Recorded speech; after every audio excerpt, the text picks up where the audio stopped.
everyone's got a take. But in their hearts, they know none of them would have dared say a word if Kobe Bryant was still here. All right, welcome back to another After Dark, everyone, and happy 24th. The fun continues.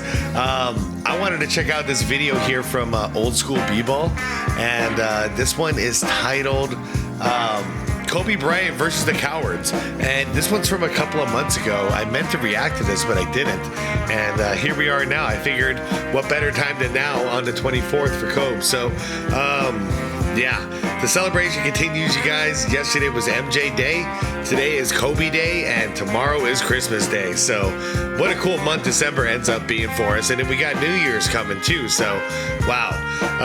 Anyways, you guys, happy holidays to you. Hope it's been great for you so far, and I hope it continues to be so.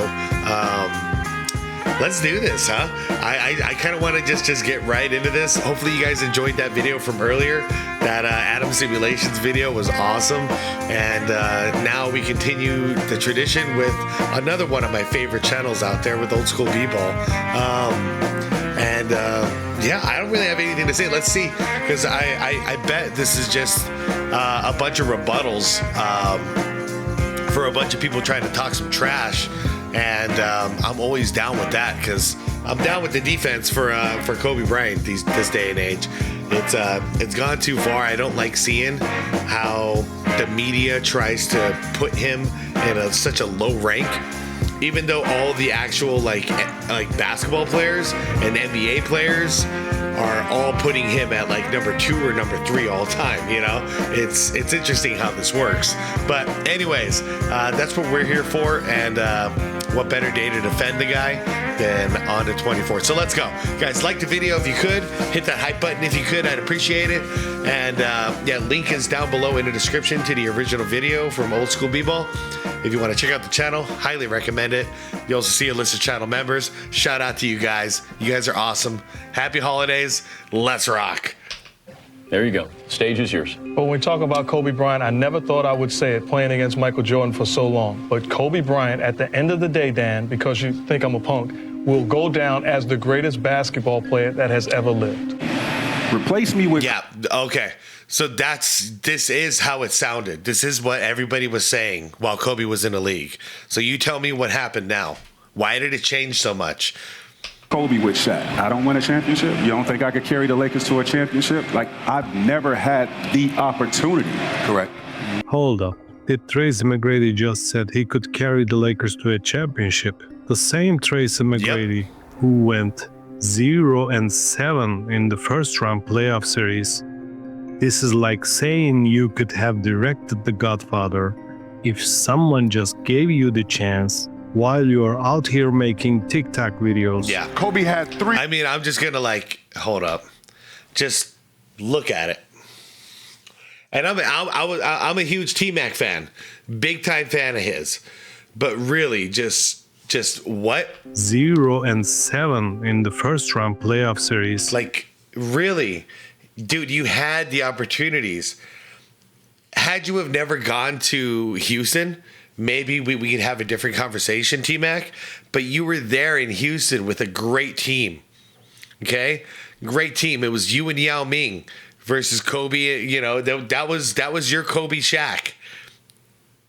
But you didn't get it done, man. You just didn't get it done. I'm sorry. Kobe had 3 rings. He was considered a sidekick. He was considered a Robin. He was considered the next Pippen. Gilbert Arenas You know, he was considered the next Jordan, and you, Gilbert, are considered a hater. calling Kobe Bryant the next Scottie Pippen. Are you kidding me right now? Yeah. This is coming BS. from a guy who's biggest. And he always says like, oh, I was there. You guys don't know I was there. Yes, so was I. So was a lot of us right now, I bet, watching this video at this very second with me. We were all there too, dude. He was being compared to Michael Jordan coming out of high school, okay? Year 1, when he matched up against the Bulls, everyone was saying, he's the next Jordan. Jordan's teaching him, like master, like student. All of this stuff was going on every day in the league. Y'all are just trying to do your revisionist history, man. And I don't appreciate it, Gilbert. Playoff moment was getting swept by LeBron. That is like. You want to know why I remember? Because it pissed me off when they were comparing a high schooler to Michael Jordan, or a guy who wins one championship with Michael Jordan. But that was Kobe Bryant. It used to piss me off when the media would do that. Okay. So that's why I remember it, not because I was like all gung-ho about it. Like, yeah, he's the next Jordan. I was like, BS, he's not the next Jordan. There's no way. And guess what? He ended up doing a pretty damn good job, and he came really close. However, I remember the narrative was going from day one. Nobody ever compared him to Scottie Pippen. Cover band saying the Beatles were overrated. The audacity is actually breathtaking. Last finals that they won, Kobe didn't play well. Kobe didn't shoot the ball well. Actually, everybody. No player on either team shot the ball well. It was a defensive grind. I thought Pau Gasol should have been MVP. Excuse me. Dwayne Wade just said Kobe played awful in 2010 NBA Finals. The same finals where Kobe grabbed 15 rebounds in Game 7 and scored 10 fourth quarter points to beat the Celtics. This is like saying Tom Brady played terrible in the Super Bowl while holding the Lombardi Trophy. Yeah. Let's be honest. None of these guys would have opened their mouths if Kobe was still around. Thank you for saying it. 100%. 100%. And that's why we do what we do. Because now he can't defend himself. So someone else has to defend his legacy. D-Wade, I used to like you a lot, man. I don't know what you've been doing, man. It feels like they are all banded together for a weekly podcast group therapy session where the topic is Kobe Bryant and how he somehow ruined the basketball because he won too many damn rings. Yeah. If Kobe was still alive, none of this would be flying. You think? Yeah, it really does feel like jealousy. T-Mac, it's definitely jealousy because he never won one.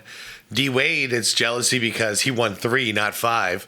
LeBron, it's definitely jealousy in his whole camp because he's stuck at 4. He can't get that 5th ring. And he's trying to convince everybody that he's the greatest of all time. But he can't even get past Kobe. But I'm still disappointed in these guys. I'm still disappointed. Kobe was considered like one of your guys' heroes. And then you're going to do this to him after he dies?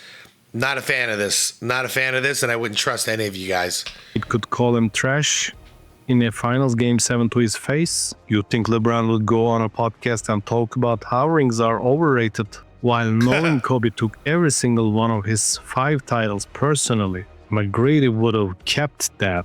I would have wanted Shaq to nonsense to himself out of respect. Now that he is gone, everybody's brave. Everyone's got a take.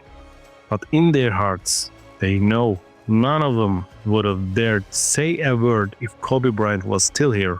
Not one. Former players who once gave Kobe respect are rewriting history. What? Hold up. Not one. Former players who... What'd he say? No one respects it. Gilbert Arenas drops bold take about supporting players getting no credit for championship rings. once gave Kobe respect are rewriting history. Trace McGrady believes he would have won. Yeah. When he cannot defend himself. Y'all wasn't treating Kobe like a 3-ring player. You're treating him like a sidekick. Blah, blah, blah, blah, blah. That must be a Gilbert Arenas quote. Sounds like him. But here's what they do not want you to remember. Kobe Bryant was literally named NBA Player of the Decade for 2000-2010. Not by some random blogger, by the Sporting News, by TNT, by mainstream sports media when it actually mattered. This isn't just... And it's not just basketball, that's athlete of the decade, huh? Basketball debate. This is cowardly revisionism, and it is time to someone defended the truth. Let's start with the facts they are trying to erase. September 2009, Sporting News names Kobe NBA Player of the Decade. Not LeBron, not Duncan, not Shaq, Kobe. This wasn't some participation trophy. This was recognition of a player who dominated an entire decade at both ends of the floor while winning at the highest level. But here's what really exposes the current revisionist movement. During the 2000s, even the biggest rivals acknowledged Kobe's supremacy. Wait, let me get this straight. LeBron James himself called Kobe the best player in the league. Yeah, that was before he went pure dark side. And now LeBron's on his Mind the Game podcast talking about how the ring culture is the problem with the basketball debates. LeBron's recent comments about championship counting being the end-all be-all of everything are No, he didn't. He said it would be the A-all be-all. Coming from someone who once acknowledged Kobe's superiority during that championship era. This isn't about protecting ringless legends like Charles Barkley. This is about diminishing Kobe's 5 championships to elevate LeBron's case in GOAT debates. The contemporary media coverage tells the whole story. Sports Illustrated featured Kobe on 21 covers during the 2000s. ESPN ranked him as the second greatest shooting guard of all time after Jordan. When he scored 81 points in 2006, the entire basketball world treated it as the historic moment it was. Phil Jackson coached Michael Jordan, and he is talking about Kobe's performance like he's never seen anything like it. Yeah. This is the same Phil Jackson. It's true. I've only seen something like that once, and it was not something like that. It was that. It was, that's something else.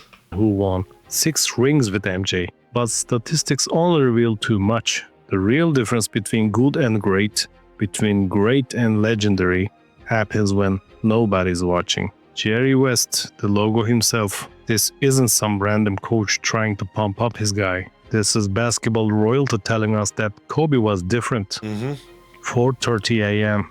And you know there's no jealousy there, because if Jerry West was ranked number 2 shooting guard of all time behind Michael Jordan, and you got this guy Kobe who's taking his place, but he's full support Kobe. Jerry West, you were a real one, man. Not even morning. That is still nighttime for normal human beings. July 2012, Team USA Olympics. The trainer arrives at 4:15 a.m. to prepare for the team's morning session. Come on. The trainer shows up before dawn, thinking he is early, and Kobe is already drenched in sweat like he's been there since midnight. This is like showing up to a party, thinking you're fashionably late and finding out someone has already been there for 3 hours. Except the party is Olympic basketball and someone is a maniac who refuses to lose. Meanwhile, Tracy McGrady was making very different choices about his approach to the game. Excuse me. I'm just not a great practice player. When you have God-given talent, I think that kind of hinders your practice habits. That's a big difference. Because you came out of the gate, and a lot of people get mad when I say this, but I remember the timeline very specifically. When you and Kobe first came out of the gate, or within the first 3 to 4 years, I think you were better than Kobe. I think you had more natural God-given talent than Kobe Bryant did, but that's where it ended. You didn't work on your weaknesses. You didn't even identify your weaknesses, let alone eliminate your weaknesses. And while you were sleeping and chilling, Kobe was working every single day to eliminate every single one of his weaknesses that he could. And then he blew you out of the gates, T-Mac. All right? But you had a head start. You really did, as far as talent-wise.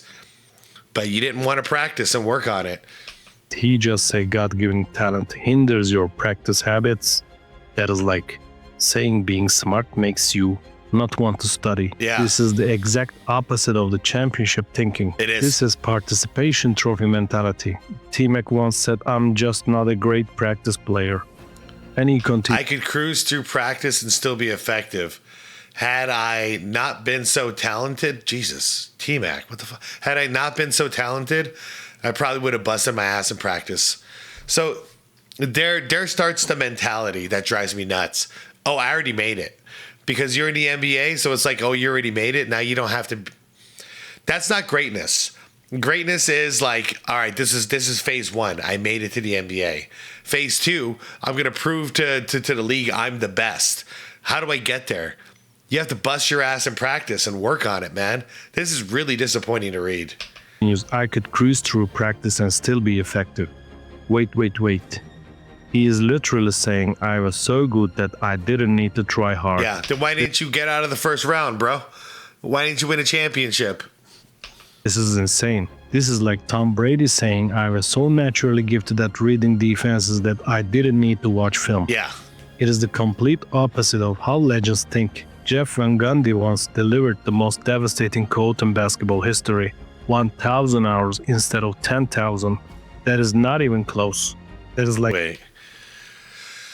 Jeff Van Gundy says Tracy McGrady was 1,000 hours of practice instead of the required 10,000.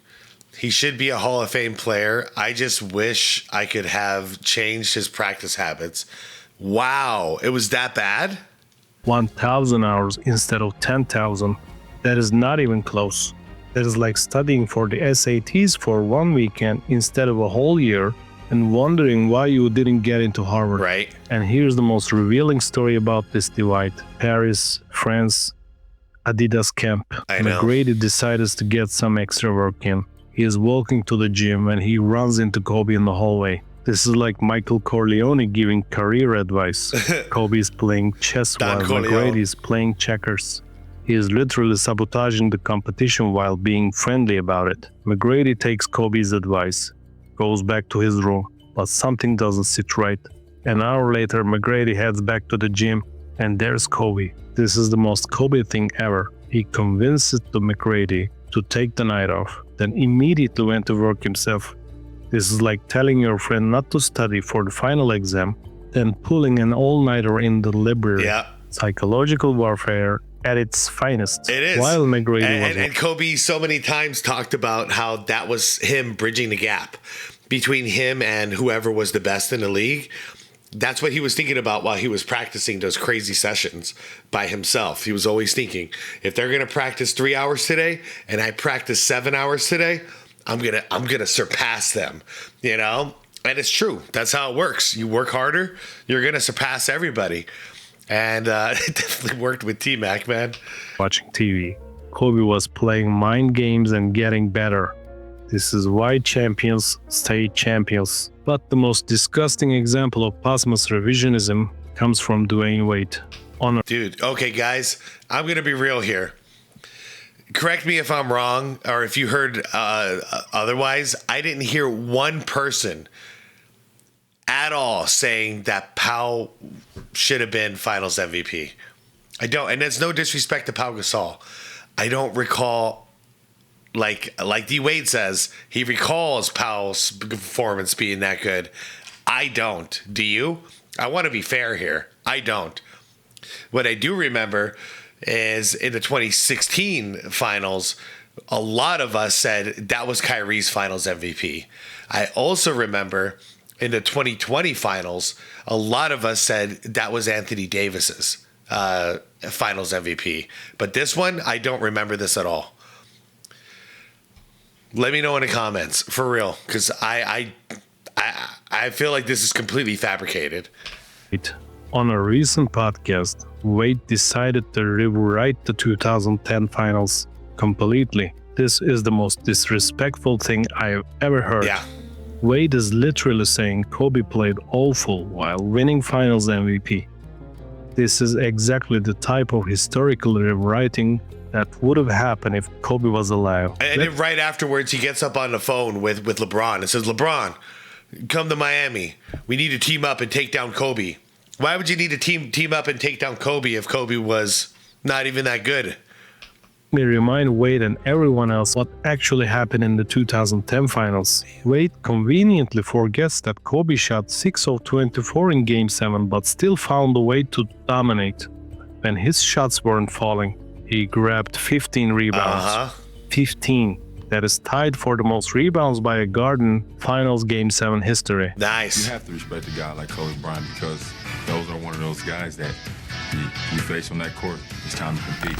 Really be on your P's and Q's when you're going up against them, because if you slip, you're going to fall. Kendrick Perkins. It's funny, when you guys were on the up and up, you were okay with it, but now that it's all said and done and your careers are over, you just can't live with the fact that he busted both of your asses, can you? At least someone with integrity is willing to call out this nonsense. But Wade's comments... Oh, wait. Sorry. Immediately calling out Wade. Okay, Perkins, let's go. that was just some straight foolishness you were talking about. You lost your damn mind. Ain't no way in hell Gasol was getting the Finals MVP. That's how I remember it. And I don't usually agree with Perk, but I do this time.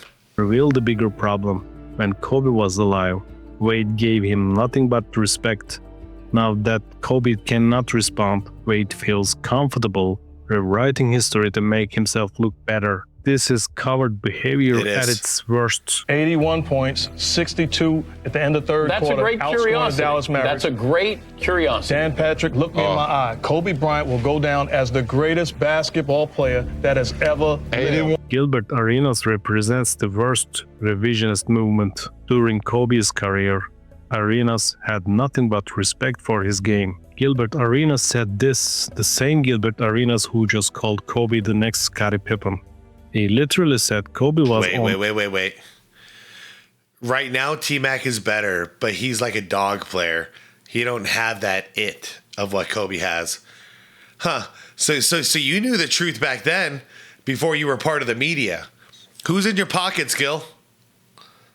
Who's in your pockets? Because you weren't revising history back then. I wonder who's in your pockets. You guys have already stated who's in your pockets. Shh. We don't have to guess. Arenas who just called Kobe the next Scottie Pippen. He literally said Kobe was on another planet and had the it factor that McGrady didn't have. This is like saying someone is a genius and then claiming you never went to school with them. But now on his podcast platform, Arenas is building a brand around diminishing Kobe's achievements. He has gone from providing historical context to launching character assassination. Fortunately, someone with actual integrity has called out this entire pattern. Matt Barnes said, "This Kobe slander got to stop." There it is. Matt Barnes just exposed the entire movement. I gotta say, Matt Barnes, as a part of the media, has been pretty legit so far. And I know there's a lot of people offering a lot of money for him to say different things, but he has stood his ground, and I'm very impressed. I'm very happy. I hope he stays that way. Good job, Matt Barnes. Barnes played with Kobe. He was in the trenches. He knows how these same critics treated Kobe during his career. Barnes' statement confirms what is obvious to anyone paying attention. These critics are emboldened by Kobe's death to make statements they never would have made while he was alive. The fact that a teammate feels compelled to defend Kobe's memory speaks to how inappropriate this posthumous criticism has become. But here's what really exposes the motive behind all this revisionism. Do it. The escalation of anti-Kobe rhetoric coincides perfectly with the intensified LeBron versus Kobe GOAT debates. LeBron's mind... Thank you for calling out the BS, because that's exactly what it is. Why hammer down Kobe like this now that he can't defend himself? Well, the same guys are trying to prop up someone else to be in his place. Who's that guy? LeBron James. The Game podcast comments about ring culture aren't really about protecting ringless legends. They're about diminishing the value of Kobe's 5 championships in GOAT discussions. Think about the timing. LeBron wins his 4th championship in 2020, Kobe passes away, and then suddenly in 2025, we have this coordinated attack on championship culture that conveniently diminishes Kobe's main advantage over LeBron. Brandon Haywood now excludes Kobe from GOAT conversations entirely. This represents a fundamental shift from how these same analysts discussed Kobe during his playing career. The pattern is obvious. Diminishing Kobe's legacy serves to elevate LeBron's case in GOAT discussions. By reframing Kobe's championships as products of Shaq or Pau Gasol, critics can argue that LeBron's 4 championships represent superior individual achievement. This is intellectually dishonest analysis that requires ignoring Kobe's Finals MVP performances and overall impact. Critics can manipulate narratives, but they cannot erase statistical reality. Kobe's 2000 statistics are overwhelming. No player in NBA history has matched this combination of scoring dominance, defensive excellence, championship success, and sustained peak performance across an entire decade. Tim Duncan won 4 championships in the 2000s, but never matched Kobe's offensive impact. Shaquille O'Neal had a higher peak, but couldn't sustain excellence across the full decade. LeBron's 2000s, he got swept by Spurs in 2007 finals. But here's the most damning evidence against the revisionists. Contemporary coverage from every major sports outlet treated Kobe as the era's defining superstar. This wasn't manufactured hype. This was universal recognition based on sustained excellence and championship performance. This isn't about just defending Kobe Bryant. This is about defending the truth. It is. About it is. protecting. Yeah, and I gotta tell you, even if I was not a Kobe fan, like if I didn't eventually come around, I would still be defending this because it is facts. So I can't pretend like the things that we were talking about back then weren't the things we were talking about. It's too convenient. It's too easy to change the whole narrative, and say, oh, he was never even in the conversation. The question I pose to you guys is, if we saw Kobe at the clear number 2 behind Michael Jordan, and this was for years, even Kobe haters, we all knew, be like, well, he ain't as good as MJ, but he's right there. And now we got mainstream media putting him out of the top 10 as incredibly disrespectful. What are they going to do with a guy like LeBron who didn't even come close to MJ? Is he going to be top 20? Like, is that how it's going to play out? I keep telling LeBron fans, like, just wait until it's over. Wait until he retires. Give it a couple of years after that. Everyone's going to forget about LeBron James. He's not going to be 1. He's not going to be 2. He's not going to be 3. He's going to be out of almost everyone's top 5 at the very least. In basketball history from cowardly attacks, there's a generation of basketball fans who never witnessed prime Kobe.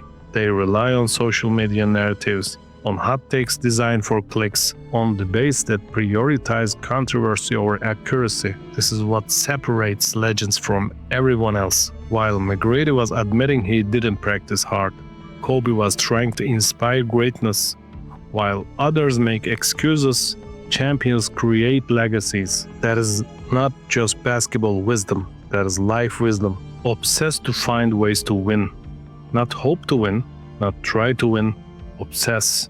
That is the difference between 5 championships and 0 championships. That is the difference between being the player of the decade and being a what-if story. Yeah. The numbers don't lie. The history doesn't lie. The player of the decade recognition doesn't lie. Derek Fisher played... I hate to say it, T-Mac, if you practiced harder and practiced more often, maybe your body would have held up. Maybe. But we'll never know. With Kobe for 13 years, that is longer than most marriages. He was in the trenches with Kobe through 5 championships, through the Shaq drama, through the rebuilding years, through everything. When your ride or die teammate of 13 years says he's never seen anyone work harder, that is not a sound bite, that is a testimony. So to T-Mac, to Gilbert Arenas, to Dwayne Wade, to every podcaster and analysts trying to rewrite history for clicks and views, you wouldn't dare say this if Kobe was alive. Because deep down, you know the truth. You know that if Kobe walked into that first take studio, Gilbert Arenas would be asking for autographs, not making Scottie Pippen comparisons. Right. You know that if Kobe were on that podcast with Wade, he'd break down exactly how he controlled Game 7 of the 2010 finals beyond shooting percentage. You know that if Kobe could respond to McGrady's claims, he'd remind him about every head-to-head matchup they ever had. That is the core truth that exposes this entire revisionist movement. These critics lack the courage to make these statements when Kobe could respond with his legendary competitiveness, basketball intellect, and comprehensive knowledge of his own career. Crazy. Man, great video. Great video. Like, thank you for being one of the real ones, Old School B-Ball. Guys, link is down below in the description if you want to check out his channel. There's not many left. There's not many left who prioritize speaking the truth and being genuine and authentic and real and have integrity there's very few of us left in the game who, instead of spinning a narrative we want to spin because we have some personal gain we can get out of it, we instead tell the freaking truth. All right? There's a lot more money involved in telling lies and spinning narratives. And there's also a lot more money involved in hate content and, you know, like rage content, which is what like guys like Gilbert Arenas are amazing at, you know, clickbait all over the place. You know, he knows what he's doing and I get what he's doing, but it's sad because he's a guy who made a buttload of money in the NBA. So you think like maybe that guy can have some integrity as an analyst or as a part of the media, but instead he sells out. And he's going to take every contract and every pay opportunity he can get. And he sold his integrity. Not a fan. Not a fan of people like this. Not a fan of that being an example for others. Like, just get the bag. Forget about your integrity.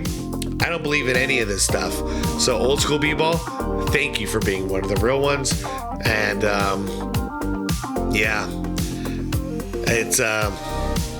It's getting lonely in here. That's all I gotta say. It's getting lonely. Thankfully, in the YouTube community, I surround myself with people who also have integrity, and those who don't, I call them out. It is what it is. But anyway, shout out to fellow YouTubers. Y'all know who you are. I don't want to list because if I do, I'm going to leave someone out on accident. And I don't want to disrespect anyone, but you guys know who you are. You guys are frequent on my channel, and I appreciate you guys. And don't go to the dark side because we'll see it fast. Because you guys have integrity right now, and I appreciate you for it. But the second you don't have integrity, it'll be like night and day, because everyone will see like, someone signed a clutch check.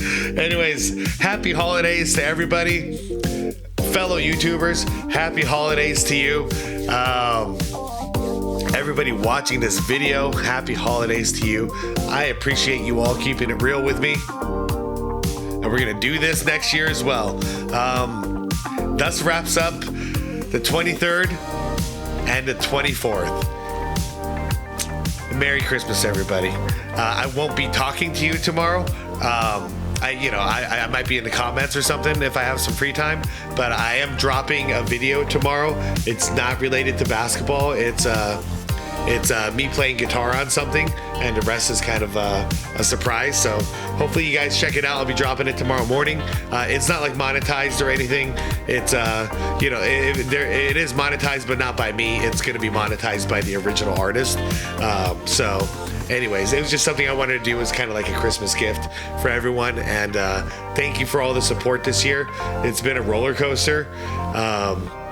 And thank you for the support moving forward if you choose to.